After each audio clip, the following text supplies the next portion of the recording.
know about one other upcoming webinar we have, which is Friday, May 29th, and that will be another researcher showcase presentation where researchers from various disciplines will be showing use cases of AI in their research. Today's presenters from Chameleon are Mark Richardson and Michael Sherman. And Mark, I am going to stop sharing and you can take it away.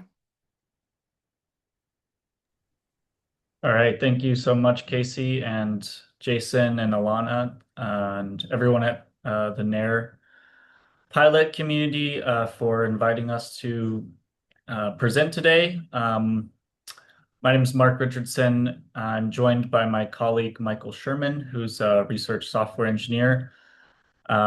We both work on the Chameleon project with our lead principal investigator, Kate Cahey, who is a computer scientist at University of Chicago and also holds a joint appointment at Argonne National Lab. So as I mentioned, I'm Mark Richardson, I'm technical project manager.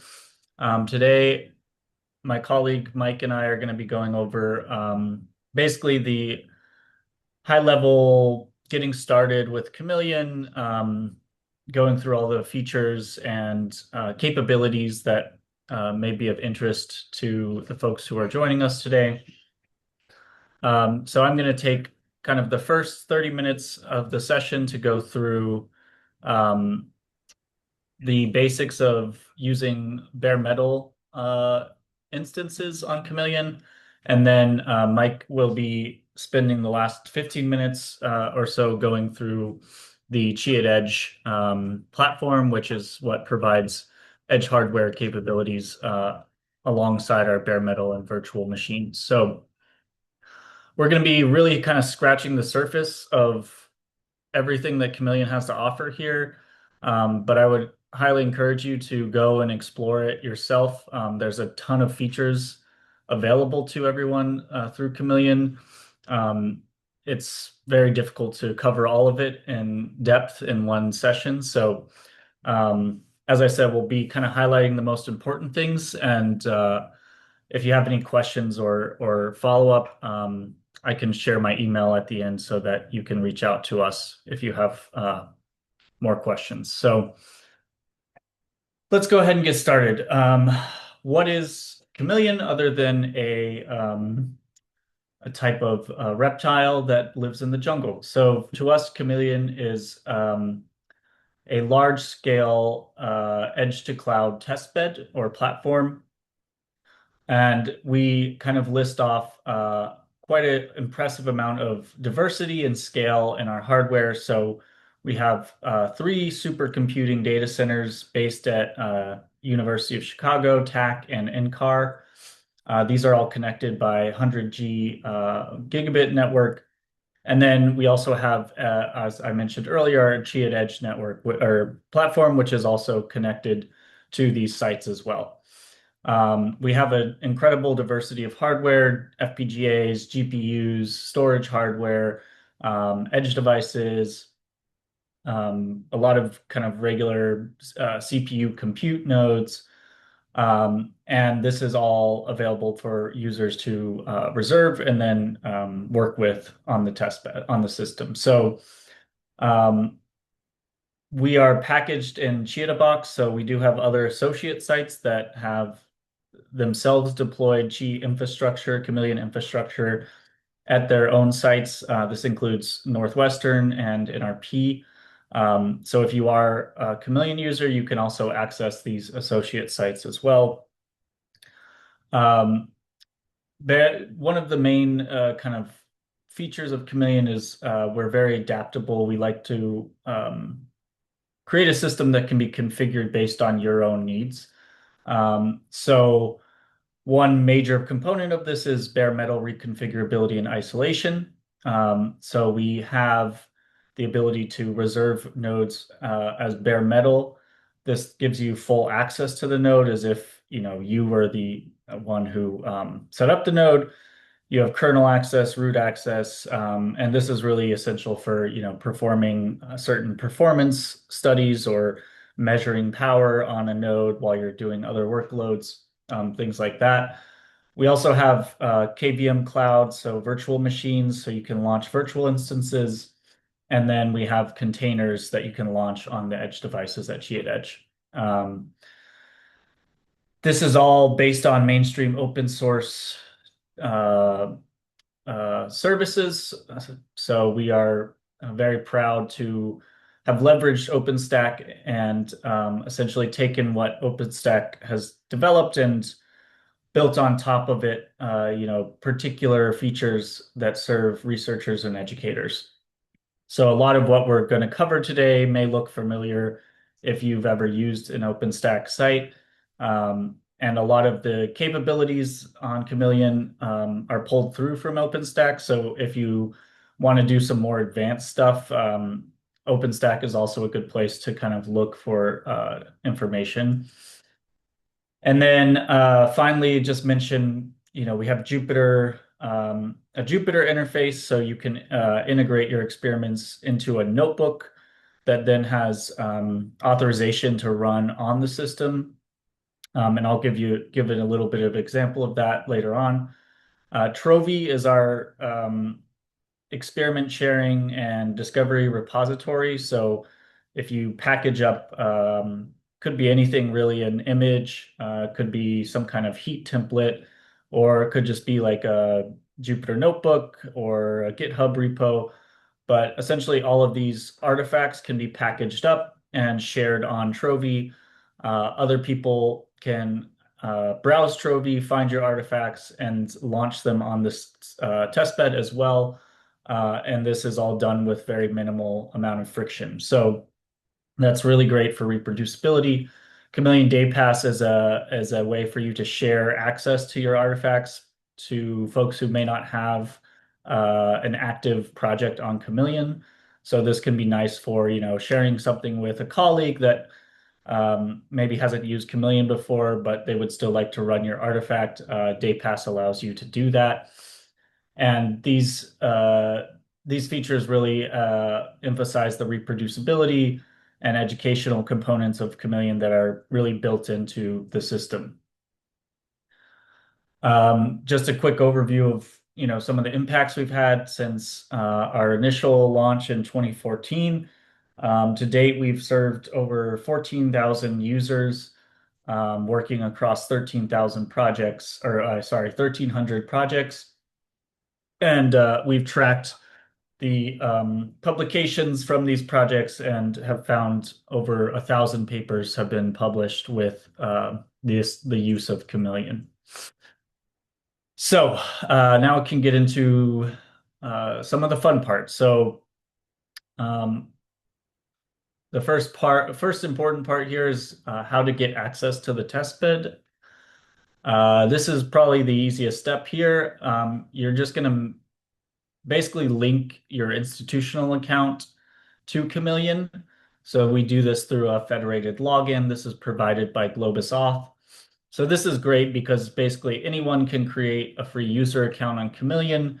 You don't even need to create a new password or a new account credential. You can just reuse your institutional credentials. So for me, for instance, when I log into Chameleon, I basically get redirected to UChicago. I log in and then I'm logged into my Chameleon account. We do have other ways of logging into the testbed if you, for some reason, don't have an institutional account. We have Gmail, Google authentication, as well as OrcID authentication. So those are alternative methods that you can use for creating an account. Quick note on usage policies. So when you first create your account, you'll be asked to agree to our acceptable usage policy.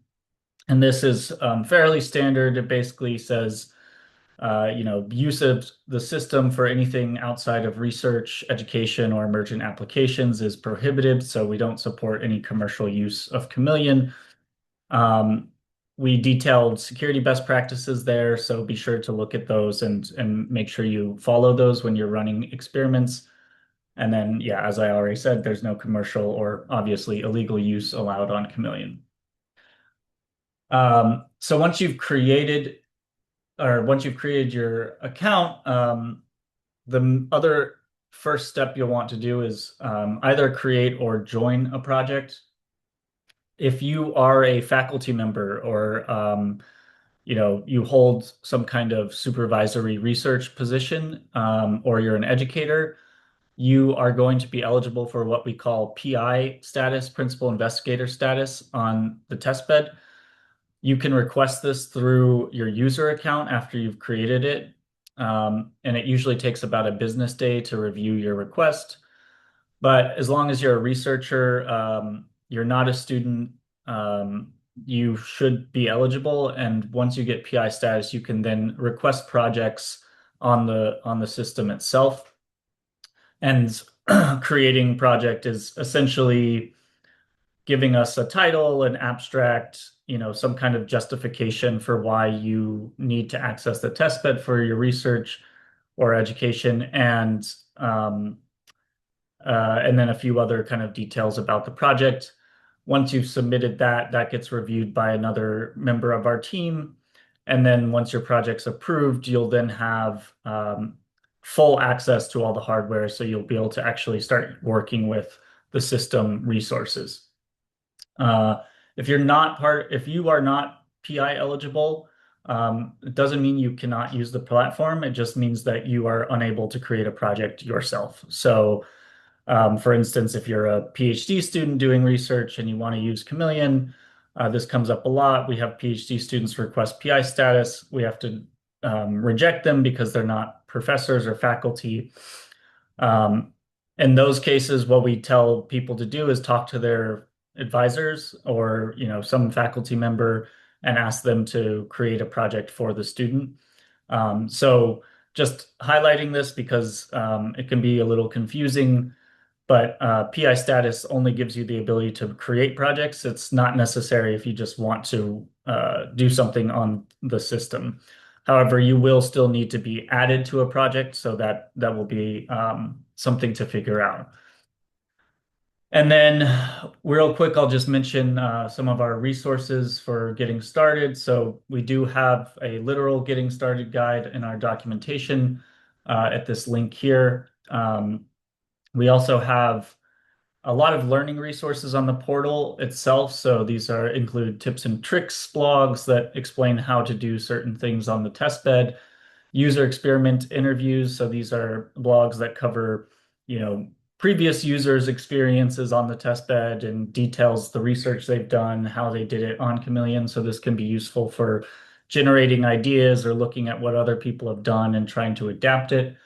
And then, of course, we have our documentation and FAQs, as well as webinars like this one that you can go and browse through on the portal. Most importantly, we have a help desk that is staffed Monday through Friday during business hours.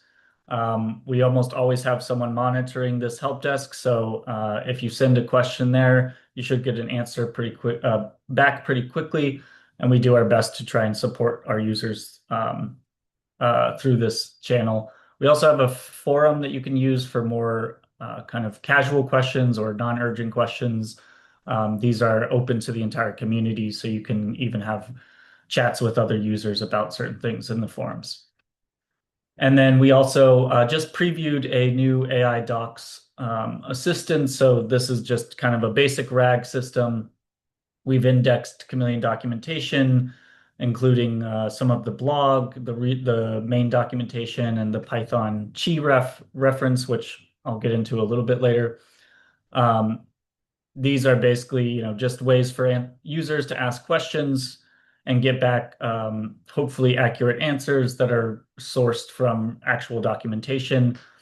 And we have a feedback mechanism on there for you to provide feedback on answers and tell us what the LLM could be doing better. And this is available at this domain down here, ai.chameleon.cloud or chameleoncloud.org. So if you want to go there and check it out and tell us what you think. So now that we've kind of covered the hardware aspect, the project and user aspect, I'm going to move on to the actual hardware that's available. So at this point, you have set up your user account, you set up a project, you're project has been approved or you were added to a project, and now you have actual access to resources.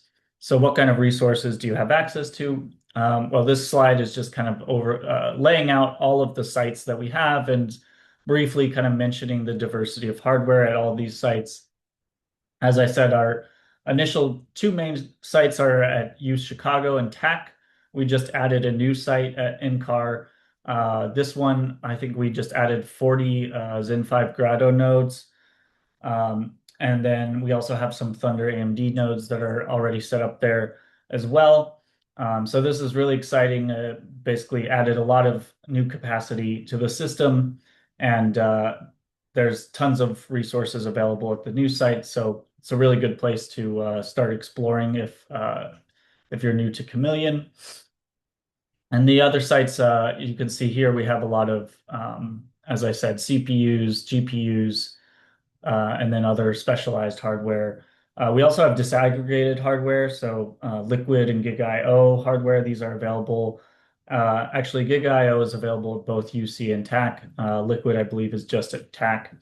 But those are also some cool special hardware nodes that you can reserve. And this is just showing how this is all connected.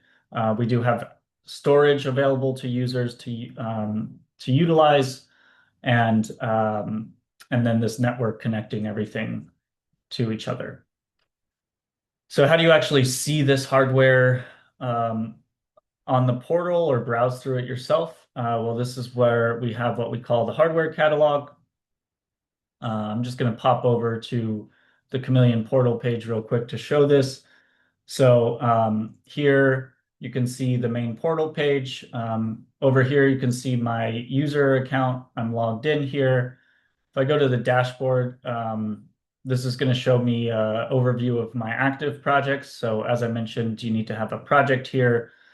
And then I can also go to the help desk, for instance. I can view a list of my projects, outages, my profile information. If you're interested, this is where you would apply for PI eligibility. So there's a little checkbox here that you would check. Oops. We also have webinars, a link to our webinars page that you can go to, etc. Now, the hardware discovery is going to be under this experiment tab on the portal. So if I go to experiment and click hardware discovery, it's going to take me to this hardware page. At the top is going to be some buttons that link out to availability calendars, which I'll explain a little bit more in a second. If I keep scrolling down, I'm going to see all these green boxes under here. These are going to be various node types that we have on Chameleon. So I should say some of this may not be super useful to look at a high level because, for instance, if you are interested in finding GPU nodes, some of our nodes that are GPUs are not labeled GPUs up here. So that's why we have these advanced filters down here. This provides a little bit more granularity in terms of searching for nodes. So if I wanted to look for, say, a node that has a GPU, I can come down here to this filter, click true. And then if I scroll back up, I'll see all the nodes highlighted on this menu that have GPUs. So here I can see that these compute GigIO and compute Liquid nodes actually do have GPUs attached to them. So that's good to know if I'm looking for that resource.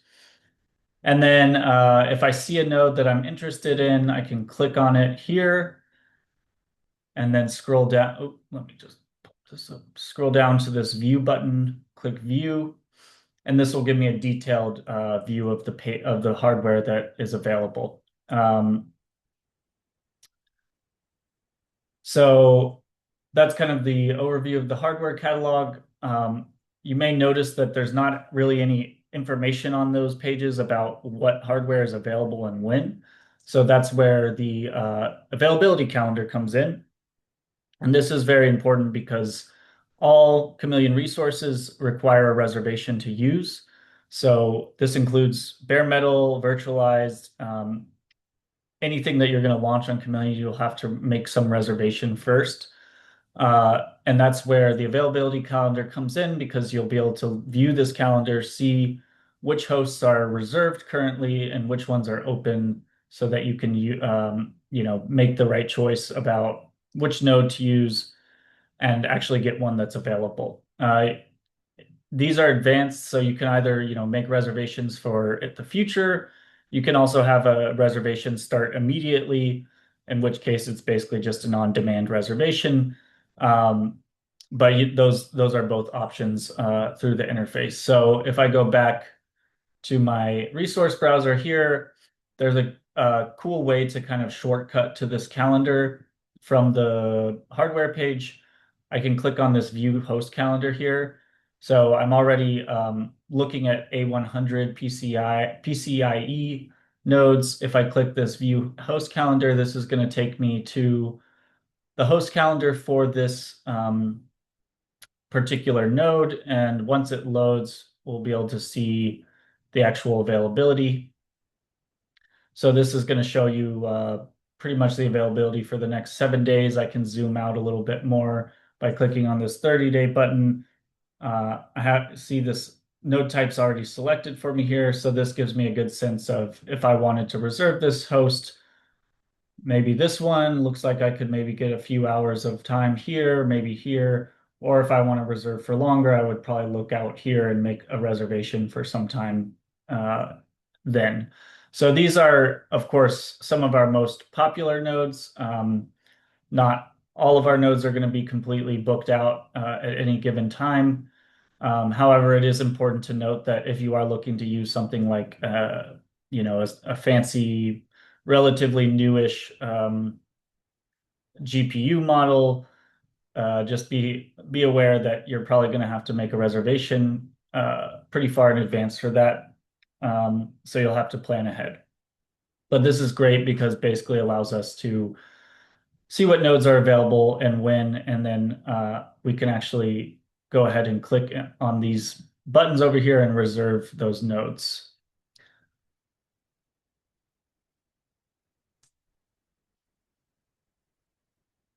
And then once we've made our lease, we can actually do the bare metal configuration.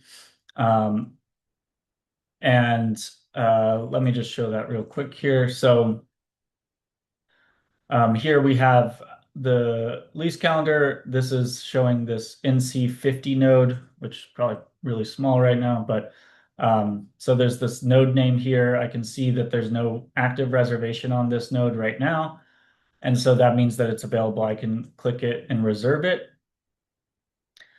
And if I click this button, it's going to pop up this dialog here for creating a lease.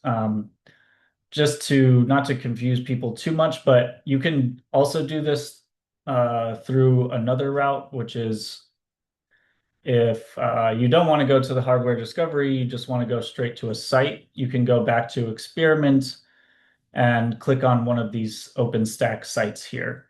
So Chiat TAC and Chiat UC are the two main ones I mentioned. Chiat NCAR is a new main site that we've just launched. KVM at TAC is going to be where the VM machines live. And this will change what you see based on what site you're on. So it is important to kind of pay attention to where you are on the system. But if I go to the TAC site, this is going to open up this new portal here. And this is going to have kind of an overview of all the OpenStack functionalities that I can access through Chameleon. If I want to make a lease or if I want to view the host calendar on a specific site, I'm going to go to this reservations button, click on leases, and then go to the host calendar here. We also have a network calendar, so you can reserve networks on Chameleon as well. So this is another calendar for checking those availabilities. And then I can click create lease here directly from this page as well. But let's go back here to do it here. So creating a lease is fairly straightforward. You're just going to give your lease a name. You're going to give it a start date. By default, it will default to immediately. And then you'll put in the number of days that you want the lease to last. And this will kind of automatically compute the end time for your lease. And then the next page you'll go to is going to be where you'll reserve your hosts. So this will be where you want to click this checkbox. You'll want to put in the minimum, maximum number of hosts. I'm just going to put one here. And then from there, you can use the resource properties to filter for the particular nodes that you want.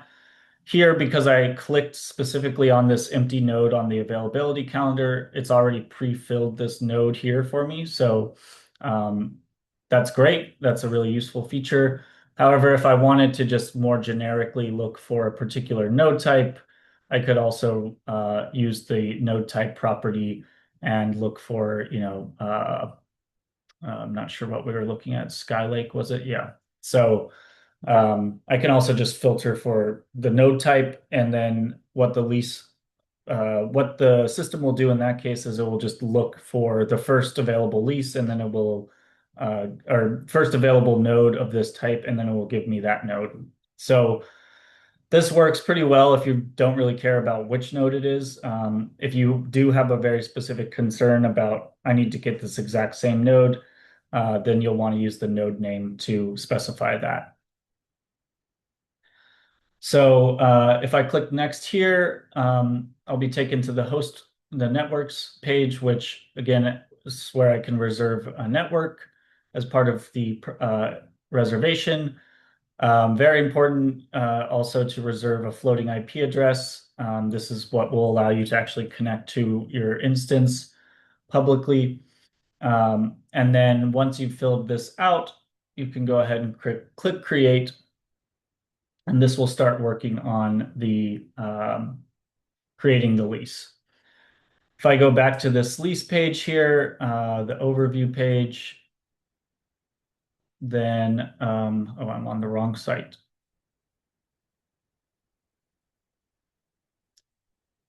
And then I can see my lease that I just created down here, and it's going to sit in this pending status until it starts. And then once it boots up, or once it kind of confirms everything, and it will turn to active. And once the lease is active, that means that I can now launch instances on this under this reservation. So that's the kind of the first part here. We're just kind of creating a lease for the system, and then we're picking the hardware we want, and we're making that reservation. Once the lease has gone active, I can click on it and view a page of details about the lease. So this will tell me exactly what I've reserved under this lease. Here I have this physical host that I've reserved. I've reserved this node with this node name. And it has the start, end date, and everything like that. So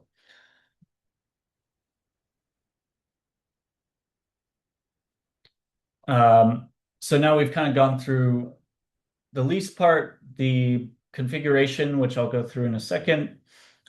This is going to be very similar for either bare metal or virtual resources. I'm not going to show the virtual resource interface, but it will pretty much be the exact same, except instead of selecting a node type, you'll be selecting a VM flavor. And we offer various flavors for these VMs here, including some that have GPU attachments, and those are H100s. And then Mike will be going through a little bit more of the containers and the Chia Edge workflow. Before I keep moving on, let me just show you quickly how this instance configuration works. So I've had this lease active. It's called NAIRR webinar. I can go back to this instance page here, and this is going to show me an overview of all the active instances I have. I already launched one earlier so that we didn't have to wait around for one to launch. But just so you can see what this looks like, the instance page is going to be pretty similar to what you put in for the lease. You'll have to give your instance a name. You can provide a description. And then this is where you'll select the particular lease that you're going to launch the instance on and how many instances you're going to launch.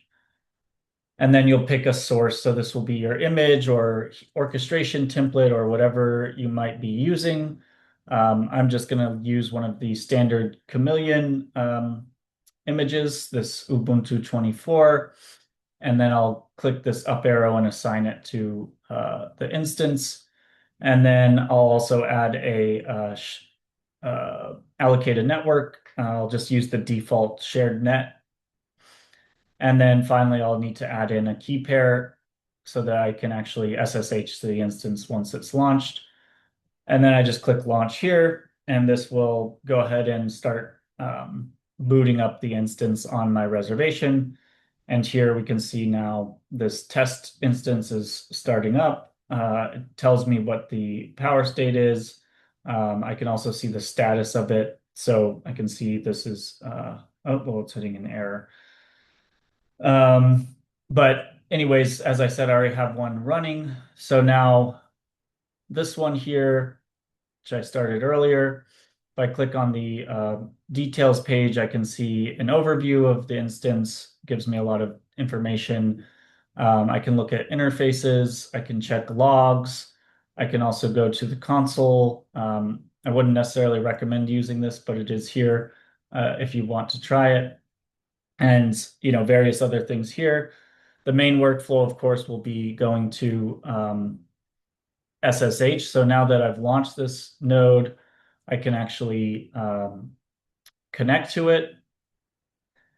And this node, I've already attached an IP address to it. But if you were launching a new node and you didn't have an IP attached to it yet, you'd have to go to this network page, click on floating IPs, and then you can associate floating IPs from here. But I've already connected the floating IP, so I can just go and check what my IP address is here. I see it's there, and then I can go ahead and open up my terminal. I can put my SSH command, give it my key, add cc at, and then hit enter. And this will now log me into the node itself. So you should be able to see some of the lease information here. It tells me when my lease will expire. So I have 22 hours left on my lease here. And there's a lot of useful kind of getting started messages at the top here. And then, of course, I can actually see what I have on this node here. I can git clone things, do whatever I need to do, run my setup scripts, etc., install software. And then I can even snapshot things with our CC snapshot tool, which I can then use to share and go back later and reboot an instance with everything that I had installed on it. So that's just kind of showing you how to actually get onto the node. And this is kind of basically the basic walkthrough of using Chameleon. Just a few things to end on here before I hand it over to Mike. We do have a huge community of users. We support projects across the entire computer science research continuum, including some even emergent kind of domain science related projects. And we are very thankful to our community for all the work that they've done and shared with us. Also part of this community, I mentioned we have this Trovy repository, which I would like to go through and show you a little bit more, but I think I'm running short on time here. Just to give you a sense of how many artifacts we have on Trovy, at least when I compiled this data probably a month ago, we had over 400 artifacts that have been shared by users. These are from over 250 unique authors. And this chart over here shows the growth of this repository over time. So you can see around 2023, it's really kind of taken off, and we've seen a lot of user activity on there.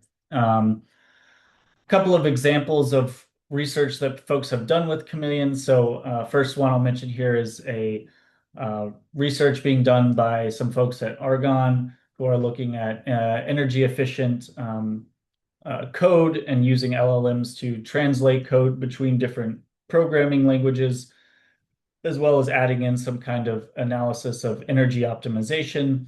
So they ran pipelines on Chameleon using bare metal to execute, compile, and profile 22 HPC applications across thousands of trials, and then used a lot of the Chameleon features to collect data on, power profiling, They were able to control all of their environments and then actually run long duration, high throughput experiments at scale across the sites. Another example we have is federated learning.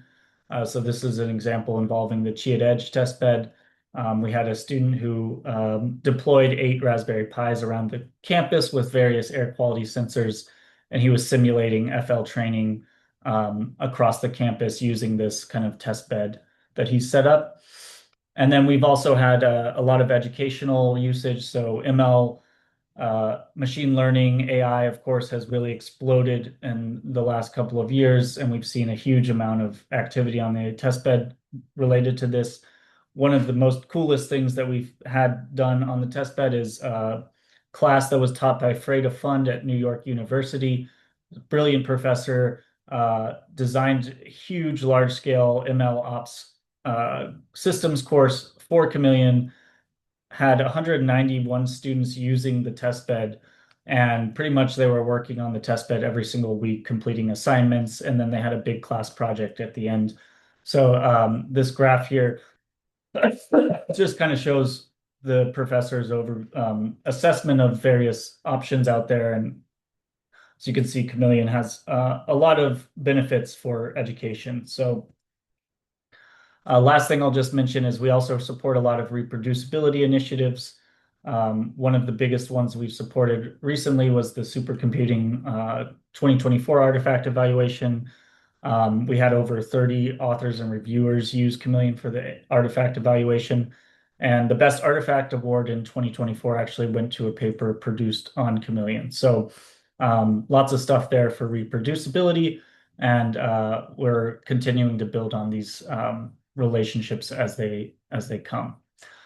So that's it for me. I would love to take some questions now, but I'm going to hand it over to Mike since I'm running behind about 10 minutes here. I'll And, try to be quick to leave time for the Q&A.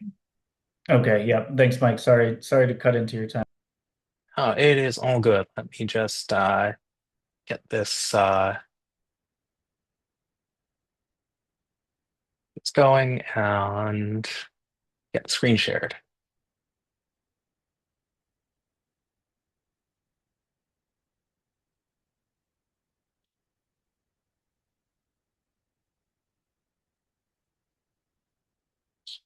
So I just want to do a quick overview of what Chia Edge is. Mark had a great slide on that earlier. And what we were really seeking to answer with Chia Edge is what do you do when you can't get your experiment to run when it's in a data center? You care about location of things, you care about having sensors at the edge, you care about these kind of resource constrained devices, little Raspberry Pis or Jetson devices, or you care about power efficiency. And so all these reasons where you need something a little bit closer to a real world experiment instead of emulating it or simulating it. So Edge is meant to be configurable like bare metal and like KVM are, but instead of using this sort of full operating system image and cloud model, instead you get semi-privileged containers, I call it. You get to run a container launched on one of these edge devices. You reserve it in the same way, and the container has some privileges added so that you're able to bundle your software in there and also access peripherals like cameras, temperature sensors, environmental sensors, hardware acceleration chips, anything that's kind of exposed from the device you can access in your container. Uh, and importantly, you can also, not instead of just using our devices, you can also bring your own and say, I've got a device, I want to enroll it in Chia Edge, I want to use it, I want my class to use it, I want to do an experiment on it and share access to someone else on Chameleon so they can use it for this experiment. Um, we've got kind of a variety of hardware on here. This is all stuff that we've added. And so there's a core set of it that we operate and it should be, relatively known working. but because you can contribute your own stuff and other users can contribute their stuff in this shareable method, you'll also see a set of things that are sort of user contributed, and they're spread all over the country. We've got documentation pages that list everything that's available. We've got this hardware discovery page, which is currently not integrated with the main one Mark showed you that is coming. This is going to list all of the things that are enrolled. We've got our docs pages that give all the technical details about the different peripherals and devices and how to access them that you need. And you can find all of these links for the information here. And we also have a curated set of examples that will run you through how to access these on the actual devices. And I'm just gonna, I have a worked example here real quick. If I can over to this, just need to get Zoom to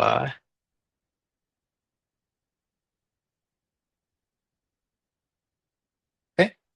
This is through the Trovy webpage that Mark showed before. We've got, for example, this camera peripheral tutorial as well as some others. What this one is doing is walking through filtering devices through the command line and reserving one of them. We've launched a container that has all the camera drivers bundled into it. And these device profiles, which are listed in the docs, are what's saying mount all of the things that the host operating system knows about that the camera needs to actually work. What this comes up in, ideally, 5 to 10 seconds if the image is already there. It can take a bit longer if it needs to download the image because storage on the Pis is not super fast. You can run all the normal debugging commands. We have this container.execute function is one way to run commands in the containers. We have a few other mechanisms. There's a web console similar to what Mark showed. And we've got an example that will show you how to get a SSH console into the container. This is just showing, hey, the camera is actually working and we can see all of its results. We can also ask it to capture an image and copy that back out to that captured image back out to the Jupyter notebook where we can look at it. This is upside down and looking at something on my desk, so it's not the most interesting, but you can see it would be useful in other circumstances. This is kind of a lightning run through, but we have these examples for the cameras, environmental sensors. We've got some examples coming that will show how to use our NVIDIA Jetson devices and run CUDA accelerated applications on there. We've had some folks interested in using those along with the networking features we add, which aren't shown here, to do things like inference at the edge or federated computation experiments. And so that's something we're looking to develop some more robust examples for going forwards. So, I know that was lightning round. I'm happy to answer questions during the Q&A and give some pointers for anyone with specific thoughts.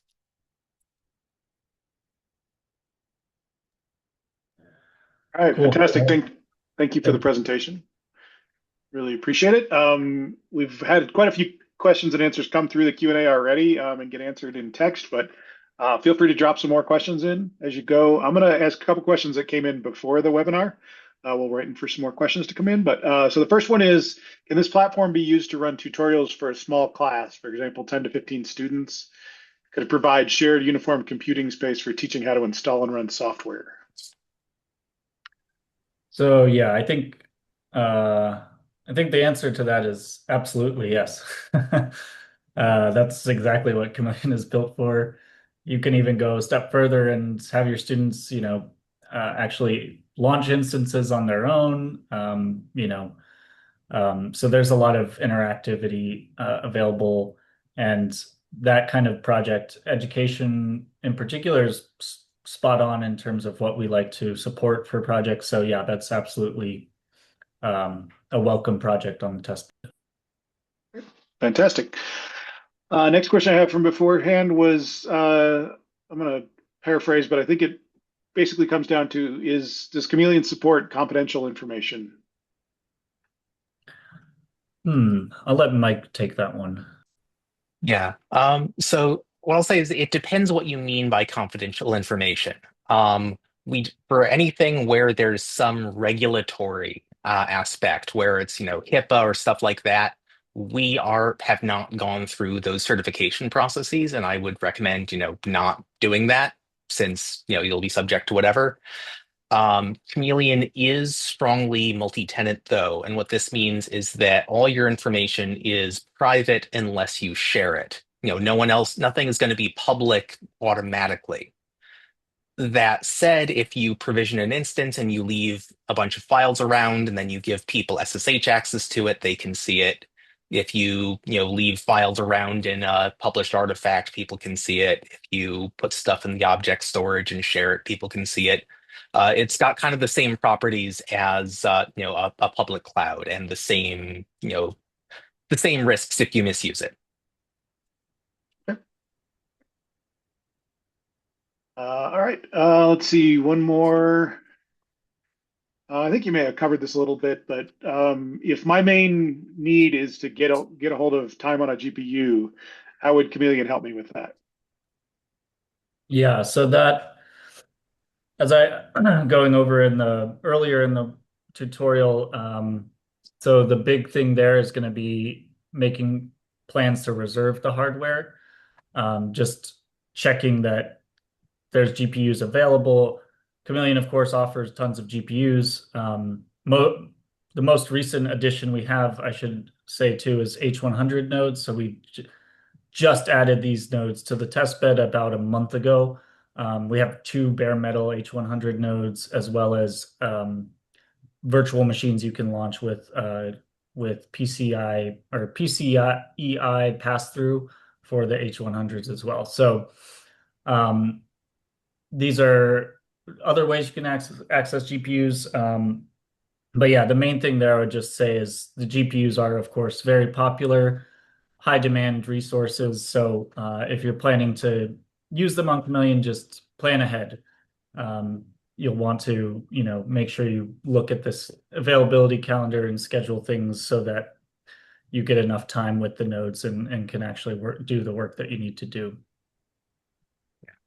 I'd also mention that one thing Chameleon is nice for is if you have a workload where you really need bare metal or otherwise low-level access to the GPUs,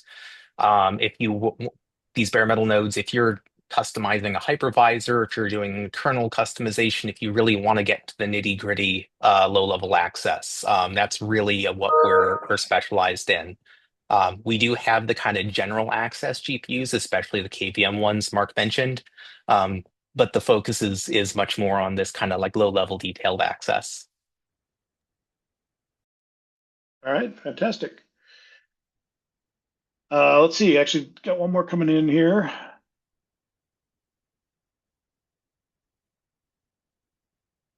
So the question is, how is Chameleon working to meet the needs of researchers, not just access to requesting GPUs? Not sure I quite understand the question. If you want to try and answer that one in text, that's fine. One more. For a large class, can you speak to the ease of having a large class of freshman students access a browser-based lesson using Trovi or Jupyter Hub on a machine learning drug discovery? They've apparently overwhelmed some other servers before, so they're concerned about the large class. Yeah, I don't know, Mike, if you want to maybe speak to that a little bit. Yeah, so so there's a few aspects to this. Jupyter itself is right now it's set up on a fairly robust Kubernetes cluster with a good amount of capacity. And so we have had large classes using Chameleon.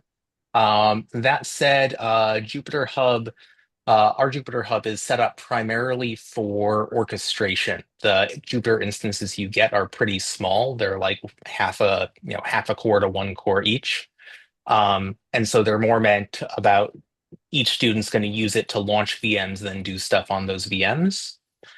Depending on the format of your lesson plans and examples, either having it used just for orchestration and having them launch their own resources has worked well. We've had a couple other large classes which did stress the system but did work. Um, We've also had people for workshops, for example, they have gone and reserved a large bare metal node or a large GPU virtual machine, and then ran their own Jupyter hub on there to then share access. And so that gave them some more control about the details and performance.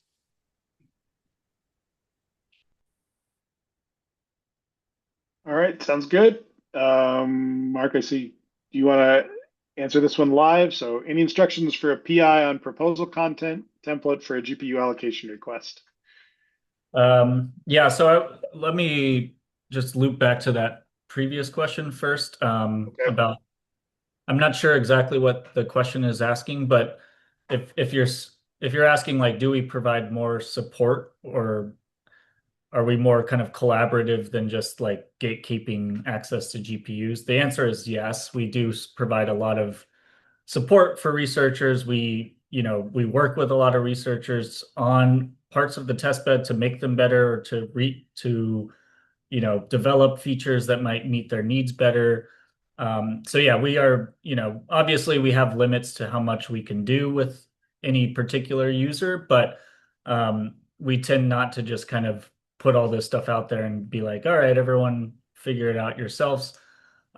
We do try to work with our users as much as possible to meet their requirements and support their workflows. So if you are concerned about that, or if you feel like, something is not quite right for you on Chameleon, we'd love to hear from you and maybe talk more about it as well and see what we can do. Yeah. I can also follow up with a couple specific examples that you might find useful. We've had a number of people publishing on Trovi uh, various reproductions of the results of different papers in computer science systems. And they're great starting points for doing new research, either extending those ideas or just following the patterns.